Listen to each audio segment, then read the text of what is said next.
Big ratings number for a USL game. Trouble out in Oakland, and Fort Wayne FC is the team doing it all in 2026. That and more on Friday's edition of Morning Kickaround.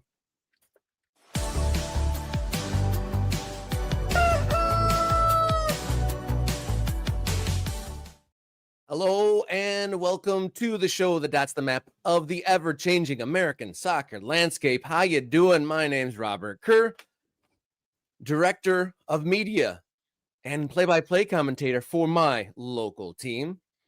And by my side, radio soccer guy who was on the air every single day of the World Cup, Mr. Jason Davis. Wasn't every single day. It was a lot. It wasn't every single day. And now things have slowed down. And my summer kind of kicks in. It's almost like a summer vacation, a couple days a week on the radio, but 3 days a week here on Morning Kickaround with my buddy Rob Kerr and with all the Ultras. Thank you for coming by this morning. Shout out, happy Friday to all of our friends. First through the door, a homeless shoe. Let's all give a round of applause. Clang the clanger for homeless shoe. First Get through the clanged, door. everybody. Get clanged on a Friday. Get clanged. That's what we do on a Friday. We clang it up. That's enough clanging. Clang it up on a Friday. Thank you very much to homeless shoe. You hit your early clang limit. It's only so much clanging that you can do. If you have another reason to clang, you clang for a bit, and then you find another reason to clang. Matt's here. Matt pointing out he missed out on the green jersey. Is that what we're calling it? The green jersey. If you're the first one on the scene on the Morning Kickaround chat, I don't know. Sure, there's a lot of expansion teams going green, so why not? If you're expanding into the new chat room, that you get the green jersey, I guess. But we set a big target today, 20 new memberships. Now, I would love for those to be 20 individual people signing up to be members, but we absolutely appreciate our friends who gift memberships on Morning Kickaround. Mr. Bob, I think this is 10. I think this is 5, and that's another 5. 5 plus 5 equals 10. Incredible stuff. I think, did I see that? Do we have any other ones? Yeah, Tulsa Mario also dropped 5 on him. And get clanged. Our guy V Dorosco 1 is dropping a little bit of cash to help us out. So thank you so much for your support. I want to say hi to Jeff. I want to say hi to Zach, our guy down there in North Carolina, Leandering. Kate, I play French horn. Ronald, Bloody Bob, John Stark, Tim McDuff, Seneca Rocks, Seneca Rocks, West Virginia. Bill Barrett, the Council of Bills in the building. I'm going to see Bill today. You're going to see Bill today. You're going to meet Bill. Oh my God. Yeah. What an honor. You're going to meet Bill. That's amazing.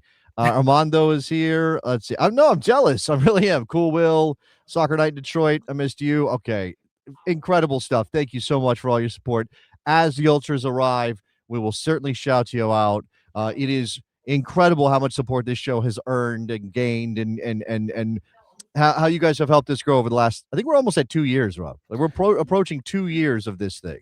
We sure are, and it's gone by. It's wild that our original goal was to get to the World Cup and see where we're at, basically at that point. And I don't know what we fully projected, but it's been pretty amazing ride, and I think we're laying the groundwork for something even bigger as we go. Yeah, we are a small business. All right, that's the way to look at Morning Kickaround. That we are doing this, and in order for this to be what we want it to be, and for it to deliver on the promise of covering American soccer at the levels that we are focused on, we need your help. Hopefully, we're going to find some people out there in the world of investing and those kind of things who want to help push us to the next level. So.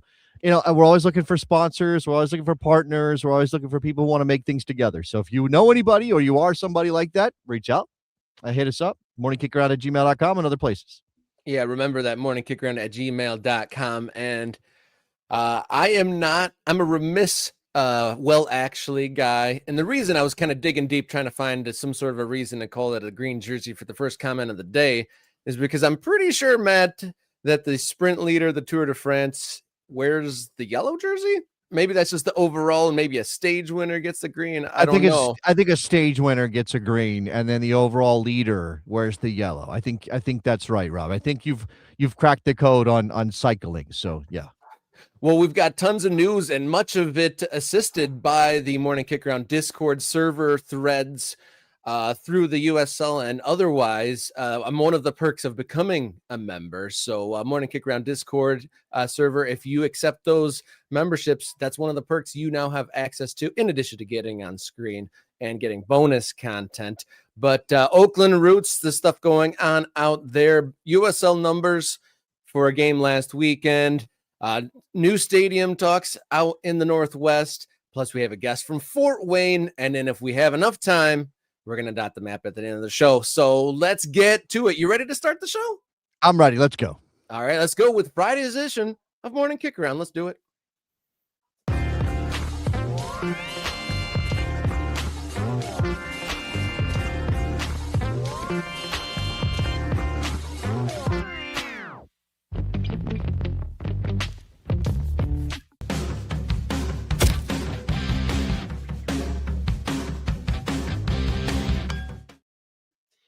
Another chapter in the Oakland Roots' journey to finding a forever home took a twist as reports are out that the Oakland Roots have defaulted on its lease agreement for the Coliseum and must pay an outstanding balance of $1.4 million by today.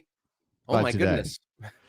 Yeah, this over at oaklandrootsblog.com. If you want to read it yourself, Jonathan Cohn is I'm gonna say his name. If Jonathan hears about us talking about his piece, we would love to hear from Jonathan directly.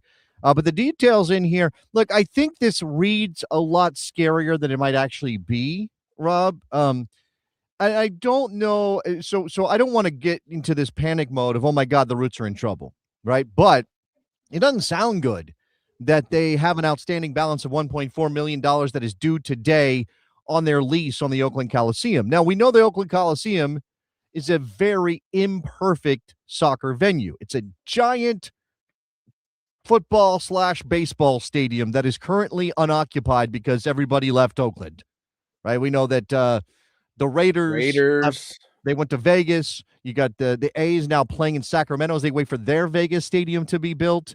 This is obviously a venue that the city of Oakland has to maintain. If there's, you need a stadium and you're a soccer club in Oakland, okay, well, I guess this is like, again, it's imperfect, but it's something, right? It's an option. And we saw them put 20,000 in that building, right? When did that happen? Was that the opener last year? I think that was the home opener last year that they did 20,000. Yeah, I think they did like 24 and then 20, and like their first two games had kind of gangbusters numbers, and it kind of trailed off through there. Right. So they have a lease. They're required to pay a certain number of for certain costs. Actually, it says here a majority of the debt consists of unpaid game day expenses, including staffing, security guards, parking attendants, stagehands, and a $20,000 per game deposit for food and beverage sales. And the Roots, as cool as they are, as community focused as they are, as successful, quote unquote, as they've been in Oakland, obviously they're running on very small margins, if any margins at all. Right? That's American soccer. That's running a club in 2026.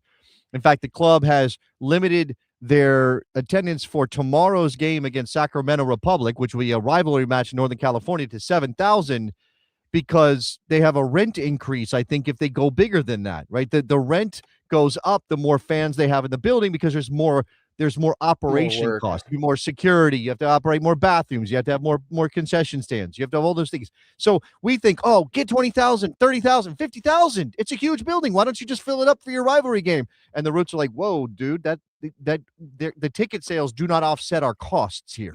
Not enough to make sense. That's a terrible conundrum to be in. I gotta say, that's a double-edged sword. Like, obviously, you want to get as many people interested in your team as possible, and if you're having to cap that because of financial arrangements, that's horrible. That's a terrible situation to be in. And look, I see Marcus Rose is saying such a dumb deal by Oakland. Like, for comparison, Atletico Dallas is being paid by the city of Dallas for 2 years to play at the Cotton Bowl because they would rather the bowl be used than sent empty. And by the way, they just did a bunch of renovations on the Cotton Bowl. I don't know that I like being too critical of a city like Oakland, who probably has a lot of other things going on and costs and stuff. You don't normally just give that stuff away for free. I kind of get it. By the way, the director of the JPA, which is the I guess the Joint Powers of Thors. That sounds like a comic book team. Joint Yeah. Powers Authority. Are they the good guys or the bad guys, the JPA? Henry Gardner. That's a good question. Henry Gardner. He said if the debt is not paid by Friday, today, they will quote unquote play in the dark. And I guess that means they can play, but they won't turn the lights on. Is that what they're saying? Like, I don't. Yeah, I'm curious. I'll have to scroll down to see if there's further explanation, because I was going to say it's kind of a mixed bag when you look at the JPA representatives' quotes, because like the first thing in this story is we're actively collaborating with the staff. Well, I guess that's the team saying that the open communications are trying to work together. So I guess the team is trying to be diplomatic, and at least they're not trying to like duck and run. But playing in the dark, that means they'll get the keys to the stadium, but no amenities, or like maybe there's a lower fee or something. I hope this gets all sorted out. They have a plan. Oakland does. Remember, a month ago, we told you they have a plan to build a modular stadium in the parking lot of their training facility because of how bad their situation is with the Coliseum and the rent, because they need to control their revenue. This is what they're planning. Right? You think about the difference between the Oakland Coliseum and this thing. And there's nothing wrong with this for a lower division soccer team in America, but this is obviously not the goal for Oakland Roots. They want to build. We've also shown you pictures of the fancy stadium that they want to build, the big one on the harbor, or something that really does look like a gem of American soccer. So I wish the best to the Oakland Roots. I hope this gets all sorted out. There's lots of competing interest here. You can't give stuff away for free if you're the city of Oakland. Obviously, the Roots are working with difficult margins, as I described, and American soccer's tough, and we hope that they get things sorted out. All right, on a busy Friday, we're going to move right along to maybe a better piece of news from the USL world. Let's move right along here on Morning Kickaround.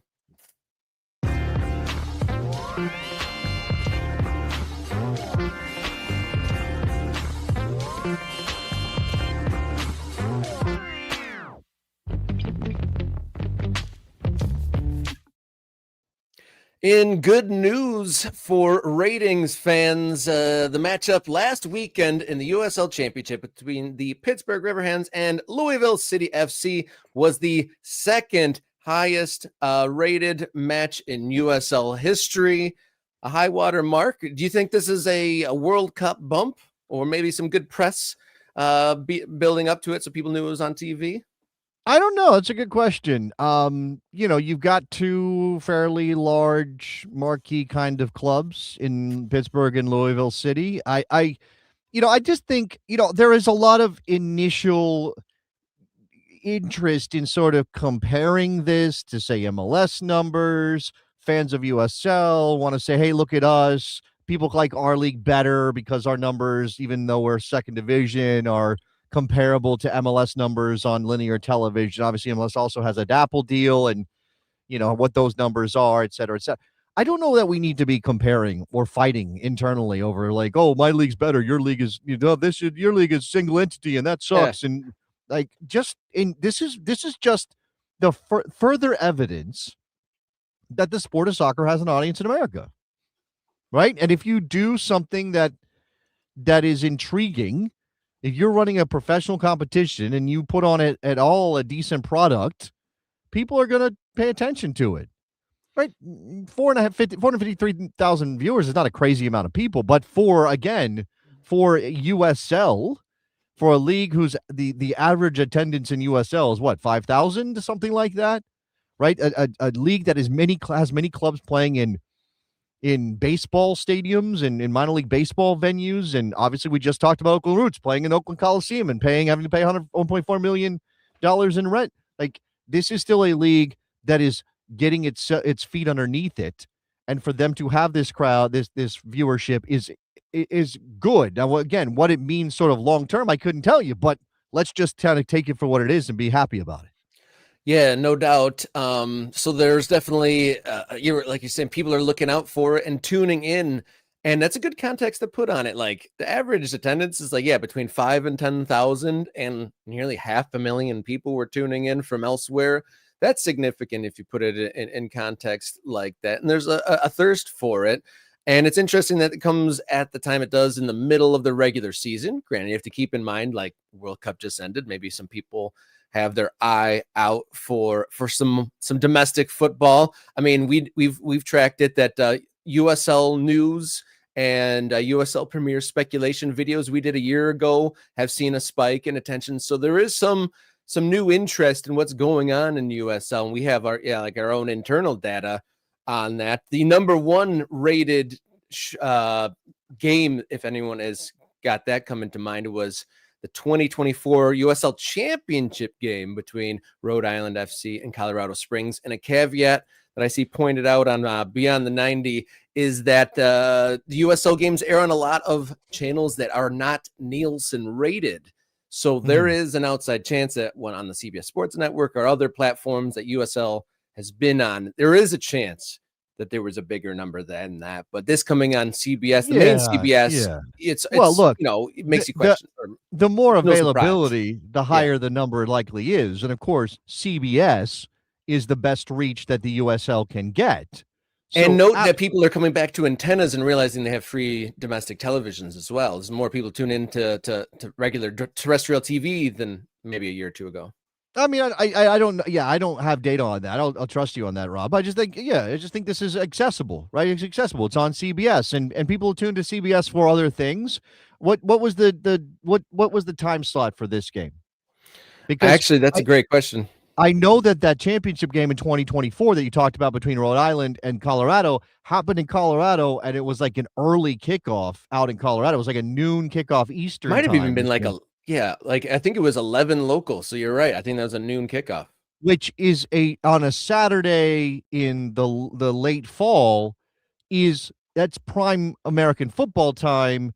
And maybe people are trickling, I'm just looking around. Oh, there's a soccer game on. I'll watch that. I'm not trying to diminish USL's reach or the popularity. I'm just saying, and lead-in matters too. Like, okay, Armando's saying that this game was also on at noon. Yep. Also a noon kickoff on a Saturday. If you put this game at 7:00 on a Saturday, it's not getting this number. There's too much competition, would be my guess. Okay, maybe that's wild speculation, and I shouldn't engage in that. But it's a fair assumption if it's in that same slot that got the other big number. And CBS isn't filling the prime time with this.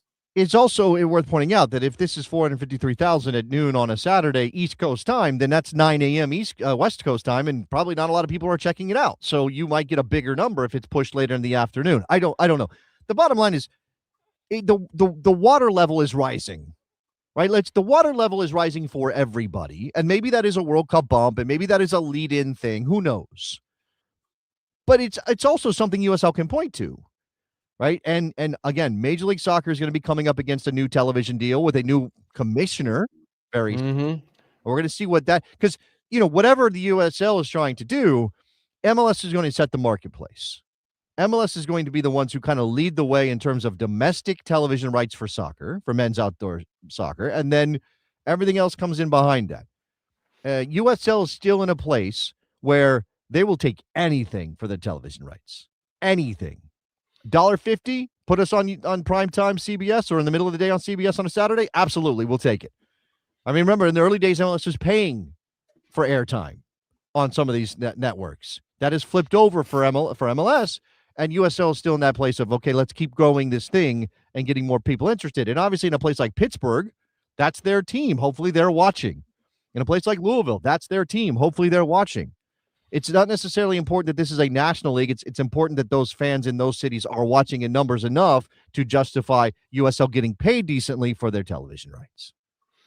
Yeah, that's a big key. I mean, for all the domestic leagues and any league outside of Premier League or those top European ones, we've seen even big leagues like the Bundesliga take less than 1A outlet to do their broadcast rights on. And then, like you said, just to kind of wrap it up, those are two of the most notable teams in USL, the reigning champions, a team that's seeing a huge spike in attendance there locally and attention there locally in Pittsburgh, and they have plans to expand their stadium, and Louisville on the front edge and the leaders in really laying down some some markers for infrastructure, having a top class soccer specific stadium there many years ago now. So good, big reason for a lot of attention there for the teams themselves outside of the league and ratings interest. But moving right along, more news dotting the map of the American soccer landscape. To the northwest we go. Next up here on Morning Kickaround.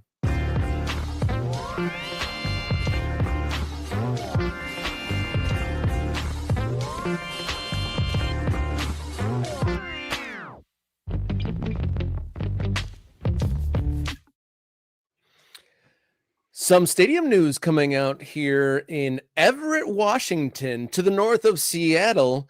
There has been an approval for a mixed-use stadium in Everett, Washington. A stadium, it's an interesting look. It's being built specifically for a baseball team with USL expansion in mind. Yeah, this is one of those things where can beggars be choosers, Rob? We are American soccer people. We have been through the tunnel of what that Andy Dufresne walked through when he was escaping prison in Shawshank. And we come out on the other side, and we don't want to be sharing our stadiums. We don't want imperfect sites for our game. We want our game to be on the proper stage in the proper location. So let's look at some details here. We've got this first is where Everett is, for anybody who's not familiar with the Pacific Northwest in Washington State. There you see Everett north of Seattle. So I'm calling that that's an exurb kind of situation for Everett. I don't know. I mean, certainly it's up a ways from Seattle proper where the Sounders play, right? Okay, this is the look for this building. Okay, this is what it's supposed to look like. This is a rendering from the group that is designing this stadium. That's a baseball stadium. That's what that is. That is a minor league baseball stadium. There's a nice carousel out there. That's pretty cool. The baseball team. Why don't you share the baseball team name? That's fun. Yeah. I mean, the name of the baseball team. Oh yeah. So this whole thing comes from the fact that the Aqua Sox, the Everett Aqua Sox, need a new stadium. Their current one does not meet the new minor league standards imposed by Major League Baseball, who's done a whole revamp of minor league baseball, which has really messed with some things. Here is a slightly different rendering, and you can see with the soccer lines on the field. Now, I really hope they're not playing across a dirt infield like that. It looks like they are. I mean, this is a rendering, right? This is not exactly what it would look like in real life. And where's the carousel? What happened to our carousel? Oh my God. It's there. It's there. It's just not lit up. It's behind those little trees at the end. It looks so small, so much smaller in this picture than it did in the other one. That's all I'm saying. Did it shrink? It's all about the lighting.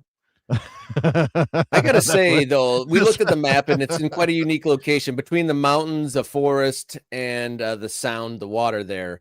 That's quite a location. You're talking about beggars and choosers. I mean, that's a location you choose. Yeah, look, if there's this thing like this is still here's another drawing with soccer instead of baseball, right? This is that goalie is giving the Greensboro goalie a run for its money there. Well, these players are all just small sticks. Apparently, they're not actual. The dimensions here, the scale is very off. Those players are tiny. I don't know what's going on there. Anyway, I don't hate the stadium, right? Like as a minor league sports venue, there's, you can see where it says sponsor signage above the stands there. All right, here's another overhead view, right? So this is where the stadium would sit in its footprint. You can again see that the soccer lines are on the field to give you a sense of scale. I don't want this, right? I don't want this. No. And look, again, like, can beggars be choosers, Rob? Are we in a position to say no to a city like Everett, Washington, if they want to put any effort into getting soccer in their city? Should we say no, or should we be again like pushing back? Look at how much space there is. And you and I went to New Mexico and saw live the whole effort to turn a baseball stadium into a soccer stadium, and they do the best they can. Look at all that space between that one touch line and the outfield wall, right? There's just no way to make this feel intimate. Even if it's a small venue, 5,000 to 8,000 seats or whatever it is.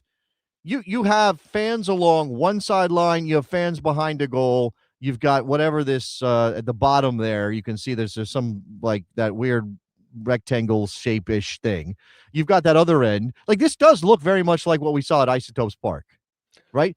But all of that outfield a space. lot of the big problem with the baseball stadia is the angling of the seats around the diamond, right? And so what's one of the biggest issues is the angle to look at a baseball game is a way different angle than you look at a soccer game. And they may be being more intentional about the angles of the seating here, to be fair here. And you're talking about alternatives and beggars and choosers. They're choosing to build a stadium, which a team that already exists in this scenario is the baseball team. So they could be building a stadium for baseball and not even consider the soccer. So they're leaving the open for the possibility of a stadium in this kind of, from my perspective, kind of remote area. I understand that, right? So again, I understand that the give and take here is no soccer team in Everett if you don't want them playing in a baseball stadium because, as Dan says, Everett's not going to build two stadiums, right? They're going to build a baseball. And again, like, maybe I'm a baseball guy. Like, I love the sport of baseball. I fell in love with baseball watching minor league baseball. So I it's not that I'm trying to hate on minor league baseball, but it's kind of like, don't do something so imperfect that it risks being wrong in the long term. Like, if it's a question of, okay, we're going to build a minor league sports venue in Everett, and it's really going to be a baseball stadium. And I guess we could throw a soccer team in there, and Everett will have a soccer team then. If there is a cap on league size, right? Now, if we had 4 or 5 divisions of professional teams in America, and at the Everett Aqua Sox. They've been walking around in the water before their baseball. No, I don't mean the baseball team. I mean whatever we call the soccer team. Aqua Sox FC. If Aqua Sox FC could populate a division where a building like this kind of fits the size of the division or the level of soccer in America, great. But I don't know that I want Everett Aqua Sox FC taking up a spot in our second or third division playing in that venue. But what if it's just the humble beginning to something bigger later? What if this team absolutely kicks ass and rips apart, and this is just where they start? You're right. I am standing in opposition of the DotTheMap ethos, and my apologies. I should issue my apologies for that. You're right. Again, beggars can't be choosers. Just get the team going, see what happens. Maybe the soccer team becomes way more popular than the baseball team, and ultimately decide, you know what, screw this. We're done with baseball. We're going to put stands all in that outfield area and close this thing down. And now it's 10,000 seats, and it's only for soccer, or we find some other way to accommodate the baseball. Inter Aqua Sox. Sure. I mean, I guess my issue is in a country with a culture that is already kind of antagonistic towards soccer. Like, I'm not saying that people in Everett hate soccer. I'm saying that you have to really present soccer feeling big and important and really give it its best look in order to get people to really jump on board. And in my mind, and maybe that's wrong, because again, in New Mexico, they're doing fine. In where's another team that plays in a baseball stadium that's doing okay? I mean, I don't know. Omaha? I guess if it's the beginning. Omaha does not play in a baseball stadium. They do not. But yeah, you're right. There's Aqua Soccers is pretty good. Aqua Soccers. All right, I like it. Is that the winner of that competition? Might be. Look, again, I know we just want to dot the map, then do this. Lorraine County Leviathan. Okay. Again, if it's like, there's a big, massive demand for this team in town. Everybody loves the new soccer team. Let's build them a soccer stadium. Great. Maybe that's what this is. Maybe that's what that is. We have our guest waiting in the wings, and we're going to talk about soccer-specific stadiums in just 1 second, but want to say thank you to the members donating gift memberships here this morning. Have we hit our goal? We had a 20-member goal, and I think we've got 15 of them. We got 15, and Dan gave us 440 gems, which I don't know what that means. I got to catch up. Bro, gems are sick, right? Uncler, I thought he was talking about us talking about CBS, and then we were getting called unks for talking about like the network CBS, but maybe Dan's 44 jewels is like a thing from a game or something I don't know about. Gems, not jewels, but I don't know. Gems are a thing in YouTube land. I don't know. We need to research. We're not up on our ecosystem.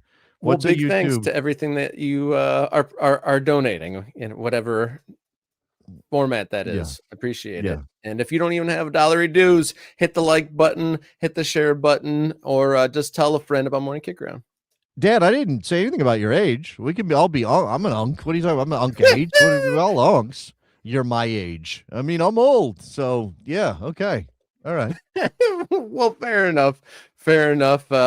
This is an ageless program here, especially as we age. Age is nothing but a number. Let's get that out of here. But we are continuing to dot the map here on Morning Kickaround, and like to move on to Fort Wayne FC when we come back here in just a second on Morning Kickaround.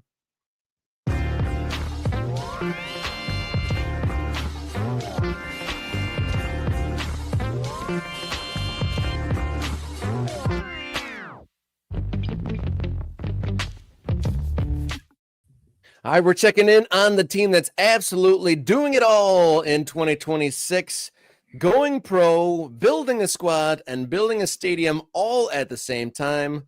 Fort Wayne FC really is having quite the year. And to dig in, we got Director of Communications, Justin Cohn. Thank you for joining us here on Morning Kickaround, sir. Absolutely. Thanks for having me on. So first things first, Justin, and I know we've been over this with Ryan and some other people. How do we say the name of the stadium? Ruoff Mortgage Stadium. Ruoff. See, there you go, Rob. Now we know. Now we're not going to get it wrong, right? We're going to be completely accurate. Yeah, I mean, if you're from Indiana and particularly this area, it's a very large mortgage company. So I guess sometimes we do take that for granted. I mean, that is a household name in our area. Okay. Well, that's good that a local big business is supporting the sport that we're all or the sport that we all are fully engaged with. So I guess from the top, like I said, you guys you're doing a lot of stuff all at the same time. Kind of how's that balance been able to be accomplished? Like I said, the stadium is being built during the season, in the first season of being a pro team. Kind of how's that juggling act faring as we're halfway through the season here? I mean, look, I think whether you're judging the on the pitch product, what we're doing at the stadium, I mean, in the community, you're right. I mean, it's a lot, but I think we've done a pretty good job of it. I mean, there's a lot of balance going on. I mean, certainly coming into the season, we were not expecting the level of construction on the stadium to still be going on.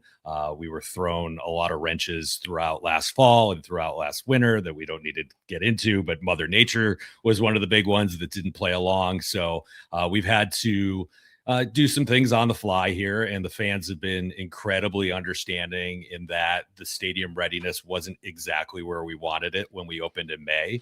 But you're right. I mean, there is some silver lining though, and that is every time you come to the stadium, we've unveiled something new. There's something new and cool to see. So over the last 2 weeks, as an example, our scoreboard went operational. It is the second widest scoreboard in the state. So the only one that trumps it is Purdue's football scoreboard. And when you sit there and think about the things in Indiana, like Notre Dame football and things of that nature, I mean, you start to see the scale of something like the scoreboard here. So, you know, fans have been understanding, and there's been excitement that every time they come, there's cool stuff to see that they hadn't seen before. So that thing of opening while you're still putting the finishing touches on it, obviously unique. I have been looking for updated photos. Like, I'm not there in Fort Wayne. We want to visit, but I haven't been down there yet. And I literally just seconds ago came across, I guess this got posted about a half hour ago, a review of Ruoff Mortgage Stadium at stadiumjourney.com. I don't know if you're aware of this, Justin, but I know they were there, but I haven't seen what they wrote. Okay, so literally good news. Let's see. Well, there's a score. I don't know if you want me to reveal the score, if you want to go read this yourself. I feel like I'm putting you on the spot. Well, now you've made me nervous. Yes. No, I don't. But I don't know their scale. That's the thing. I'm learning about. I don't even know this website at all. The final thought, though, it says Ruoff Mortgage Stadium is not only a great addition to the soccer world in the United States, but to the state of Indiana. This is what a soccer stadium should look like, and it is a venue that brings a lot of joy to fans in the Fort Wayne area for the foreseeable future. Should bring. Visitors should expect a state-of-the-art venue for all of their soccer needs, which that can't do better than that, I don't think, John. Yeah, that sounds good. I mean, look, you just touched on some of it. I mean, first of all, if you're not familiar with the Fort Wayne sports market, it is a very historic, very crowded sports market. I mean, for a lot of people, it's the number one minor league sports market in the United States. So, we come in knowing that we're competing with hockey, with baseball, with college sports. There's a lot of things that we are going up against. And the single most frequent comment I get, and this is every day, I mean, somebody will come up to me and say, hey, I went to the game last week. I'd never been before. I've never really been to a soccer match, had a blast.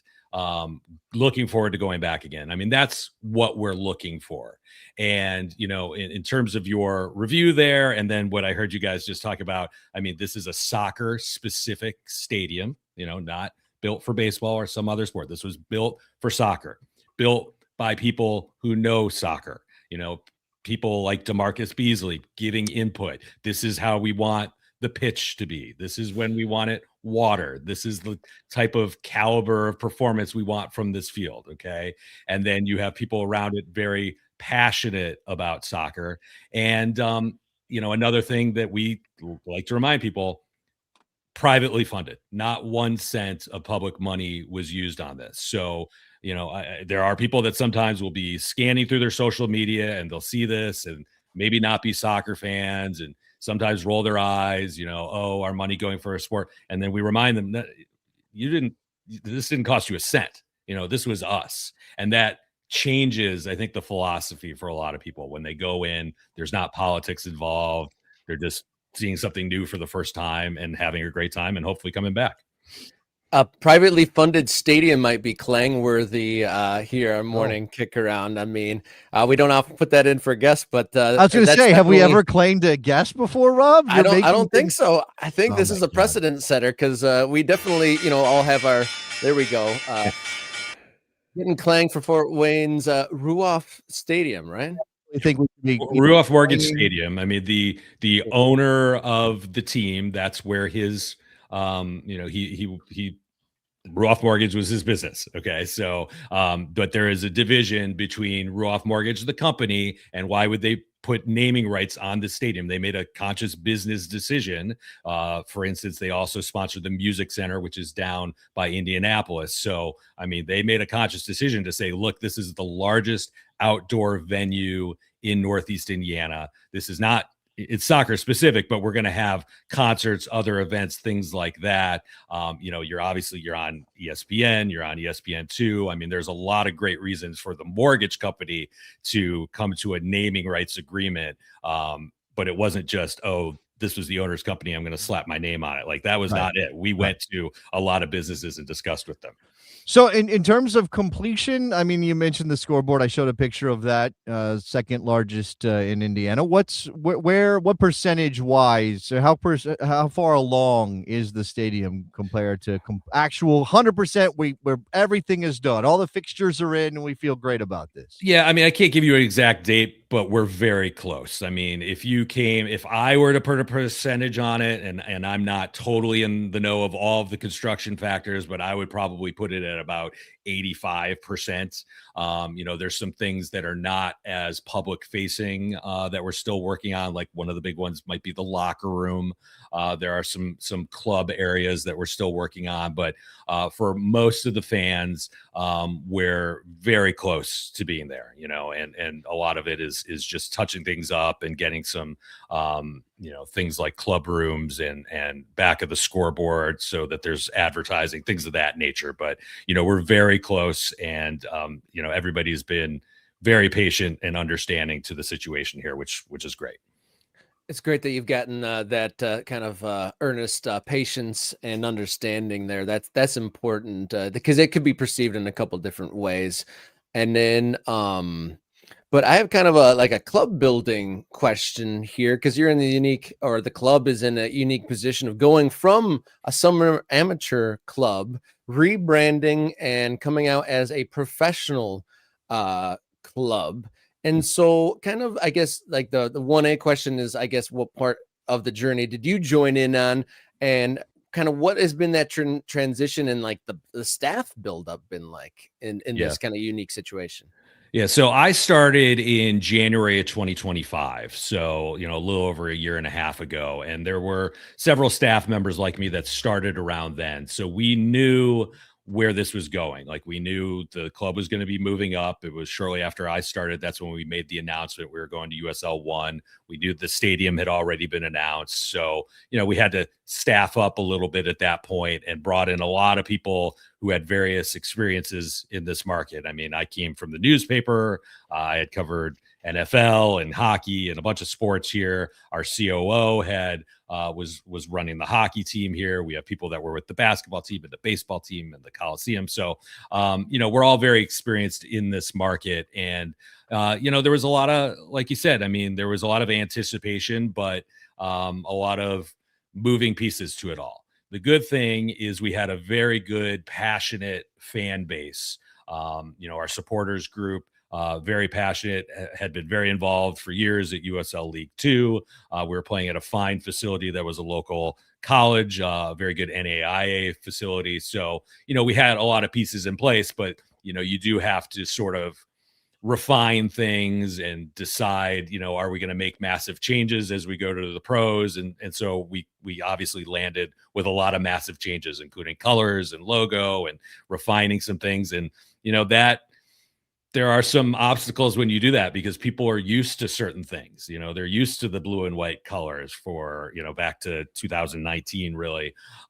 So we had to convince the long-term fans that our vision was a good one, with the recognition that we're trying to build a huge fan base that includes bringing in people who are not soccer fans, people that this is going to be new to. Can we go get the baseball fans and the soccer, or the hockey fans and high school American football fans, so we have to look beyond that. And so I understand it was a little bit jarring for some people, but everything we've done was with intent and with purpose. So in regards to that, I mean, I think you've been talking a lot about, I mean, obviously out of the World Cup, what does MLS do to capture all these fans that are coming out of the World Cup interested in the sport? And I think that anybody who's been paying attention to American soccer for a while and understands that right now, there is not a sort of a national conversation in soccer the way there is in some other sports that you covered. The NFL, that the NFL dominates, all of the American football conversation, unless you're in a major college town, and then you'll get that too. But that sort of speaks to that college mentality, speaks to how local soccer can be, right? And Fort Wayne's a perfect example of, you can build a successful club at a level. You don't have to be putting 50,000 in the stadium to be successful or to keep it going. So how has that local adoption of Fort Wayne FC as a part of the Fort Wayne sports landscape been? I mean, that's local news, newspaper coverage, bloggers, however you measure that metric, Justin. Yeah, I mean, look, if anybody has the perfect recipe for how to capitalize on World Cup, I mean, please send notes this way. I can tell you a big part of, I think, our philosophy is recognizing that right now a lot of kids are invested in soccer. A lot of them were watching some of these games with their parents. A lot of them are interested, maybe their parents don't want them playing tackle football, whatever the reason. So we are very passionate, first off, about engaging with young people in our community. I mean, you can look at our social media and our website. I mean, every week or 2 weeks, we are out at some youth clinic with a couple players, giving some instruction, just spending some time with them. We have recently unveiled a kids club, which was free to join. And I don't know what the number is now, but we are well over 1,000 kids signing up. And that was within the first maybe 5-6 weeks. That to me is a staggering number when you are competing with other teams in this market. So for me, I think a big part of it is engaging young people, showing them the great things about soccer. We are blessed that we have a very young, relatable team that's doing very well this year. So that certainly adds to it. If they come out to the stadium, it's not all about soccer. We got bounce houses. We've got a mascot. We've got all sorts of other things going on. So it's very much family friendly fun there. But I think, to me, that is the key. Like, you need to get young people passionate about soccer, seeing us as good players and great role models. And I think a lot can blossom from there. Yeah, harnessing that sports loving community there in Fort Wayne, definitely a key. And I've seen it firsthand when a team like it gets in their hearts. I saw true American sports passion for a local team. I worked and was an intern back in the day for the Kalamazoo Wings, and there was a big time rivalry between them and the Fort Wayne Comets, and it was the first time that I'd seen a traveling section in that league. I think it was the UHL back then. And the Fort Wayne fans invaded the K-Wing Stadium there. So if you can harness that, I can see some incredible atmospheres and support for the team there. But on the field, I was also saying kind of building a squad as they're going too. Started on the road with the construction situation, and it was tough trucking. But since you've arrived home, things have balanced out. You got a positive record, and you're in kind of playoff spots as it stands. Yeah, I mean, look, the team that you see playing right now is very clearly, and Coach talks about it all the time, just so much more confident. Okay, and a lot of those lessons that they learned early in the season, when you're right, they're on the road. First, whatever it was, 6 months or 6 weeks of the season, and the travel was rigorous, and they've never been through it before. But those lessons learned then certainly pay off now. And it's the youngest team in the league. It is excelling, I mean, in just about every phase of the game. And I just think it adds a whole other level of intrigue to this whole thing, if you will. I mean, we've built something that's not just to be successful and kind of start out with a bang in our first pro season. They've looked at the long view here, which is let's get a young team. Let's be successful for a long time. We want these guys to have the opportunity to move up. Coach Mike Avery says it all the time, like, this may be the first place that you play, but we want it to be your favorite place to have played. I think we're up to 16 players who have made their pro debuts with us this year, and a significant number of those were on the road in those first few weeks of the season. So, I mean, for me, as somebody who's like kind of one step back and is kind of marketing the team and doing the communications aspect of it, I mean, it's been a blast to watch, to see these young guys that you're writing up all these bios from their college careers and seeing them really be able to elevate their games at this level. And, guys like Tage Healy and Lillian Ricole, I mean, these guys are so popular here, and they're scoring so many goals. They're both already tied for the all-time club record in goals, if you include all our time in USL League Two, and they're halfway through their first season. Like, stuff like that has been a lot of fun to watch. And you're saying not afraid to play the youth. I saw a piece of news that there was a 15-year-old made a debut. Yes, 16. So his name is Johnny I. He is from Fort Wayne, very talented player. He checked into one match for us last season. So he was 15 then. So at that time, it was a record. And yes, checked in last week. And I guess he's the youngest outfield player with an independent team to make his debut in league history at age 16. So that was a really cool moment. Fans chanting for him to play. I believe it was the match before. So, I mean, it's a big deal. You do anything with Johnny on social media, and it, like, in 3 hours, you got 2,000 likes. So, I've learned he's a very popular player here. That's great. You got the warm embrace of the local community there, and you got local players contributing. That's amazing that those connections between all the interested parties, or the playing staff, the community staff, and the fans, as many connections as possible only strengthen what's ahead. But we have a few more minutes with you, and we can't let you go until we talk about Friendly the Goalrilla. And we start talking about, we had some facts wrong about the new mascot for Fort Wayne FC. That's just because of how good it was. I was so stunned that this was a homegrown product. That's my apologies, Justin. Yeah, I mean, I heard the stuff about they must have brought in a big marketing firm. So I guess that check just hasn't arrived. No, I mean, it was definitely a group effort, and I don't like pulling the curtain back too much on mascot stuff, because I think they should be, they're characters. They should be, treated as such. And by the way, fun fact, when you're starting to work on mascot stuff, if you Google mascot reveal, there is a huge trend now, especially among colleges, of the mascoteers taking their hats off to reveal who they are. And I think that is so wrong. Go ahead, Google it. You'll see it. They're in college. These are the kids who are the mascots who are like when they graduate revealing, like it's part of their graduation. Like, hi, I was the mascot the whole time. But I think that is antithetical to the entire mascot ideal. You have a Disney view of mascots. Never take off the mask, never reveal the person. I like how you say like it's me. Like, if you were to talk to people who have been the mascots for any period of time, they'll tell you, and I have gone out and asked about this. They'll tell you, oh, no. That's unwritten rule. You never do that. Nobody can see who's under there.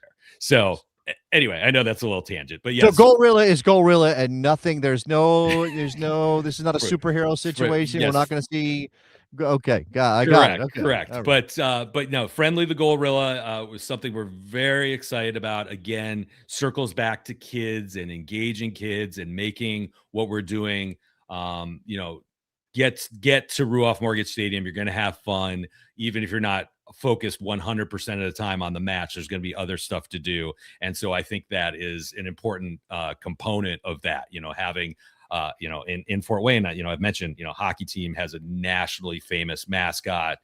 The baseball team has a very well-known mascot too. So, I mean, you do yourself a disservice if you don't get involved in that realm too. And I just think it's very important for, engaging the kids and just, creating a great atmosphere at the stadium. Yeah, it opens a lot of doors and presents a lot of photo opportunities, right? And just a lot of building more connections of the little kid's going to remember high five and the soccer gorilla, right? I mean, that's, making memories, right? Yeah, I mean, look, you're never going to make everybody 100% happy, but I mean, we did a lot with the reveal. It was weeks of teasers and it was very secret what was happening.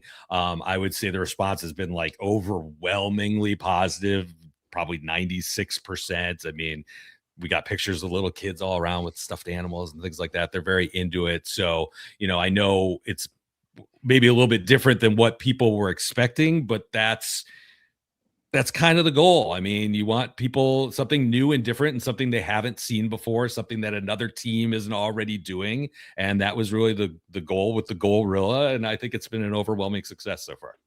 Got a couple ultras in the chat asking about the name and DCFC having a Friendly the Bear. Is there a friendly rivalry here? I mean, I think that they are frenemies. Let's put it that way. But yeah, I mean, look, you are sometimes a little bit limited on the names. I mean, yeah, we knew that there were other friendlies out there, and it's not just contained to soccer. But we like kid friendly, and you can call him the Gorilla. That's fine too. I mean, he's got a website and all that stuff. But it was ironic. Like we played Detroit. Shortly after the reveal. Unfortunately, their Friendly was not able to come, but because we're so geographically close, I'm sure in the future we'll be able to get them together. Yeah. I mean, right now, not in the same division, but you never know what the future brings when USL institutes promotion and relegation. We might have two Friendlies in the same division, Rob. And they may share the same first name, but if you found pictures of them, like you could not find two different looking mascots with two very different backstories. So for sure. Yeah, no doubt about that. And we've talked about it and we've discussed with some of our channel members and with you, Justin. Hopefully Morning Kickaround can get out to a game when the stadium is complete, maybe in the fall sometime during this first season. I think that would be a special moment. And there's some ultras saying maybe we could have our first ever Ultra Fest that we've talked about and converge on Fort Wayne. Perhaps that sounds like an awesome time. But thank you so much, Justin, for joining us here on Morning Kickaround, and all the best to all the money balls you and the club are juggling right now. Absolutely. Thanks for having us, and go Fort Wayne. All right. Thank you to all the ultras for helping us meet and exceed the goal for the show. I think we're at 21 gift memberships doled out. And so hopefully those have been all gobbled up, and that number of members has reached an all-time high. Perhaps we're climbing up there. It's great to see so many ultras joining. And one of the traditions here, we round out the week on Fridays with the Dot the Map segment. We've got a couple dots to add. And then if you're brand new, collecting one of those gift memberships, get your dot on the map next up here on Morning Kickaround.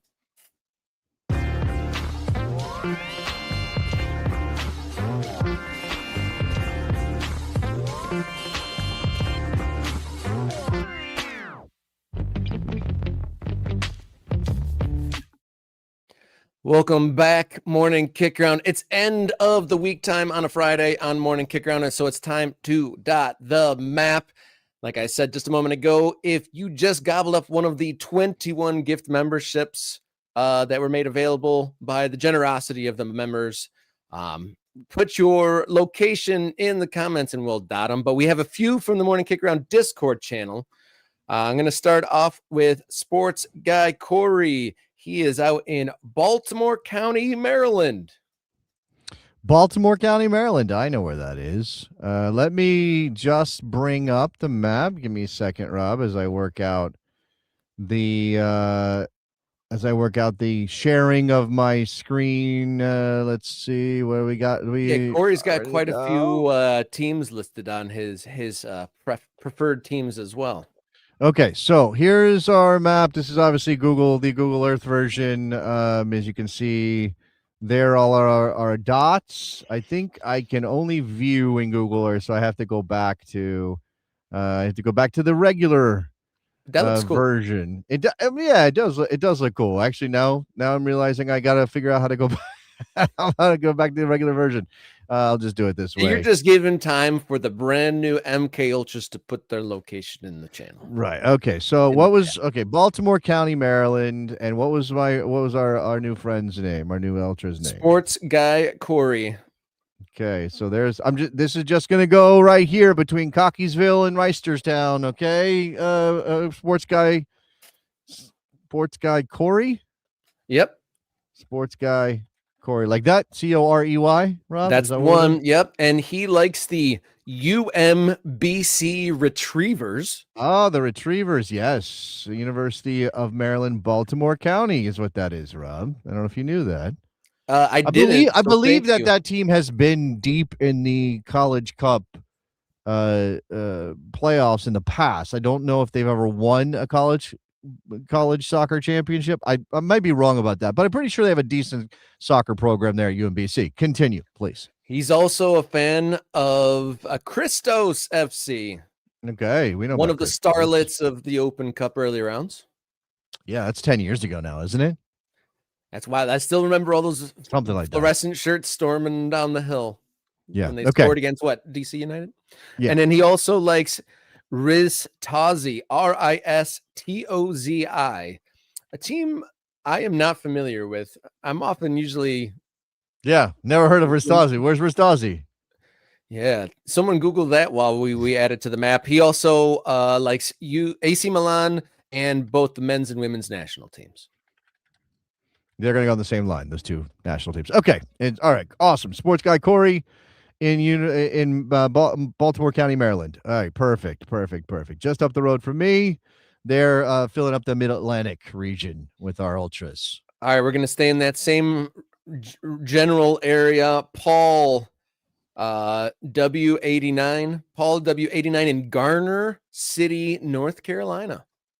All right, Garner City. Okay, I see Garner. I don't see Garner City. I just see Garner. So let me know if this is incorrect. Garner, yeah, okay. I think I filled that in. I think it's just Garner. My apologies. Okay. And I'm sorry, one more time on our new Ultra's name. Paul W89. Paul W89. Got it. And now what? Go ahead. Garner, North Carolina. He's a Mountains to Sea FC guy. Oh, perfect. Okay. We spell that. We do that like this. Is that how we do that? Yes, that's correct. Okay. And then he also likes the North Carolina Courage. Forest City in Cleveland, which is a reminder that we haven't heard much out of them since they created their brand or announced their brand. And then Everett. Forest City FC. Forest City Cleveland is what he's listed here, but I think it's an FC. What's you put Forest? Well, I think it's FC. I would put Forest City. And then you said, sorry, you said Everton as well. Yeah. A toffee. He's a toffee. All right. That's probably not the right accent for Liverpool. But all right, continue. All right. So I'm going to put in our chat. Someone actually used the coordinates to put their location in here. I just put it in our private chat. I don't know can you put in the geographical coordinates? It's possible. It's possible. Let me see what I got. Let me see what I got here. Okay. I see these coordinates. That's a great way to do it. Let me put those in here. That is, right there in, hold on. Zoom out. Oh my goodness, Rob. We're in Scotland. We're in Scotland. Is that right? We got somebody. Yeah. Hey-o. All right. So All right. I should have known that. And so it's Mad. This might actually be, apologies. This might be, do we have Mad Pup in here already? No, I don't think we do. No. I don't think we do. Mad Pup UK, right? Yep. All right. Awesome. Mad Pup 1 UK is his. I'm sorry. Handle. I don't want to. I don't want to. Makes any difference. Yeah, the Mad Pup 2 UK is a bastard. All right, continue. He likes the Rangers, Airdrie, and Scotland, and maybe Rhode Island. Okay, Rangers, and you said what else? Airdrie, Airdrie. I'm not. Are you sure you're saying that correct? Well, it doesn't matter. Airdrie. What was that? Scotland. He likes Scotland. So the national team. Okay. So and then he says maybe Rhode Island FC. Maybe. All right. Rhode Island's pretty great. Rhode Island's pretty great. So, okay. All right. We have Paul in Blue Rock, Ohio. Blue Rock. Is Blue Rock 2 words? Yes, I believe it is. Ohio. There it is. Blue Rock, Ohio. Paul, you said? Yes, sir. All right. Clubs for Paul. He doesn't have any listed in his entry in the Discord server. And while we've been going through the DotTheMap where's Blue Rock in Ohio? It is closest to so it's between Columbus and Pittsburgh, kind of. All right, yes, go ahead. Sorry, Rob. Oh, I was just saying those are the dots that were listed in the DotTheMap thread on the Morning Kickaround Discord server, which our new members now have access to. Since we've been reviewing that, have we had any in the chat added of our new members? I saw somebody mention that they were a new member. I did not a new ultra. Let's see. While you're scanning there, I want to say shout out. I'm looking forward to seeing Bill and I think his son and another ultra up at the Flint versus Peoria game. Bill doing the big 6.5-hour trek from Peoria, Illinois, up to Flint for the USL 2 playoff game. So I think me and Luke are trekking on up there to meet Bill, and then through gritted teeth go to see the Flint Bucks play. So I got Paul. Paul says he's a new ultra, just joined a couple days ago. That we already dotted Paul. Is he Blue Rock? He might be Blue Rock. That looks like it's okay. Paul might be our guy in Blue Rock. I saw Mike said he got his gifted. Mike Tom Willis got his gifted. Mike Tom Wills. If you want to throw your location in there, Mike, we can definitely put you on the map. If anybody, very quickly, because your friend Jason is up against the time limit, if you want to throw your location in, okay, different Paul. There's a council of Pauls. We got a council of Bobs, a council of Bills, and a council of Pauls. So Paul H, are you on the map yet, Paul H? If Paul Hendrickson, if you're not on the map yet, then go ahead and throw your location in, and we'll dot you real quick if you'd like. If you'd like to be dotted, if you'd like, So would it be a pack of Pauls? So Mike is in DC. All right, we can throw Mike. We can throw Mike in DC. Any particular spot in DC, Mike, that you want to be at? Okay, this drops you right on the White House. yeah, he's the guy standing outside at the fence of the White House all day. Not at the White House. It's actually here. Yeah, okay. We'll throw Mike here. If he has a different part of DC he would like to be from, happy to throw you in a different part of DC, Mike. And yeah, you know what? Never know. Maybe there's a meetup in the future. I don't even know if he's an ultra. But a guy I know who lives not too far from me just invited me to the over 40 game. So I'm going to see if maybe I'm going to play in some over. Oh, you're in Northeast. Okay, Mike. Oh, whatever. You're going to be you're going to be downtown for now, and we'll move you to Northeast at some point if you'd like to be. All right, so an entry for there's either a Parliament of Pauls or a gaggle of Pauls, but last one for the day before you dip. Paul Hendrickson is in Iowa City, Iowa. Okay. Yeah, we need more dots out that way. Yeah, we Midwest. We're pretty strong in the Midwest. And don't claim that that's my area, please. No, I know you're not an Iowa dude. Is that what did I get that right, Paul? Well, you say, that's Midwest, right? And it's like 8 states included. I know Midwest is, well, that's the thing. The Midwest is very large. Okay. So the Midwest is basically this whole area here is the Midwest. I'm going all the way to Ohio in the east, all the way to like the Dakotas in the west. Like that's a plethora of Pauls. I do like that. All right, Rob, I got to get out of here. My wife is demanding that I stop working, so I'm going to do that. All right, fair enough. Happy Friday to everybody. We'll be back with another live episode of Morning Kickaround on Monday morning. We already got a great guest lined up for Monday as well. So everyone, be brave, remain safe, and enjoy your soccer.